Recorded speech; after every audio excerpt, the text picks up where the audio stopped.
अरुआ चाउल रथ निर्माण करे चर्चार पिपिली दर्जीसाई ग्राम युवा कारिगर अक्षय महापात्र।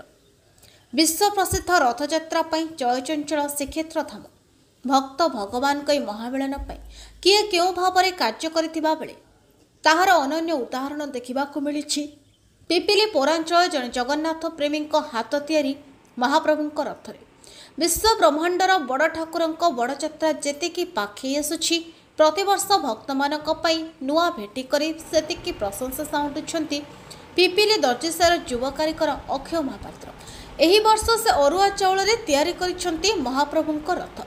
अति सुंदर भाव में रथर चक चारमाल 22 पाहाच पोटल पाराभाड़ी सहित रथ मध्य प्रभु श्री जगन्नाथ श्री बलभद्र और मां सुभद्रा प्रतिमूर्ति स्थापन करिसंती।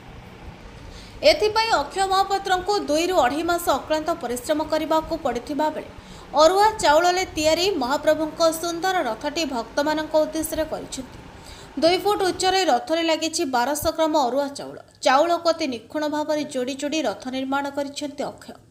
एथिपाई तांको मां संजलता महापात्र मध्य सहयोग करथिबा बेले कार्य को नहीं बेसी खुशी अछंती पूरा परिवार। एहा पूर्वरु से दियासिली काठी और सोलारे महाप्रभुंक रथ और मूर्ति निर्माण करथिले जहाको नहीं अक्षय खूब प्रशंसा करा जाउथिबा बेले स्थानीय दर्जीसाई बासिंदा अंचल बुद्धिजीवी माने तांको एभली कार्यदक्षता पई उत्साह करिसंती। अक्षय महापात्र जन जगन्नाथ प्रेमी होइतिबा बेले पिपिलीर श्री पतित पावन मंदिर रे तांको परिवार सेवा कार्य करिथांती बोली से कहिसंती। पुरी जिला पिपिलीर मनोरंजन महापात्रक रिपोर्ट महक न्यूज। मो ना अक्षय कुमार महापात्र घर आए दर्जीसाई यहाँ आज्ञा मु 2 फुट उच्चता विशिष्ट रथ प्रस्तुति करछि। 1220 मिलीग्राम से चाउल प्रस्तुत होइछि। आज्ञा मु 13 वर्ष सोलर रथ तैयारी करथिली। आर वर्ष डीएसएल काठ रथ तैयारी करथिली। ए वर्ष अरुआ चाउल रथ तैयारी करछि। मु बहुत आज्ञा खुशी भी अछि।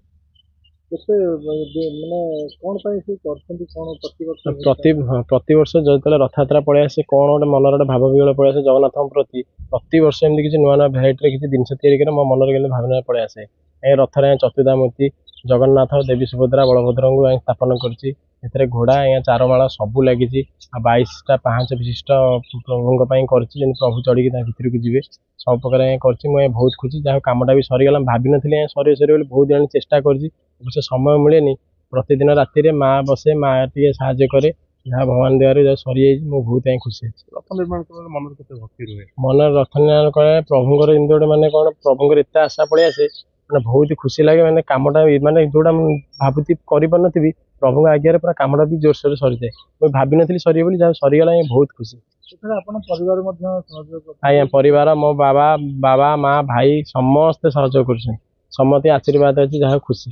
आज्ञा पतितपावन आज्ञा पतितपावन आम मंदिर अच्छी आम रहा सेवायत घर आम घर आज्ञा गज उदाहरण विष जाए बाजा फजा बाजिकी सब जाए प्रति वर्ष आमर सेवायत घर बाबा आमर गोटे मानने चांदुआर भल कारीगर जगन्नाथ भाई कर मुझे आगु एमती प्रति वर्ष किसी नुआ ना भेराइटी करी जहाँ बाबा माँ का ना रखी गाँ लोक बहुत खुशी होती जो जाऊँ चर्चा प्रशंसा मिलूँ।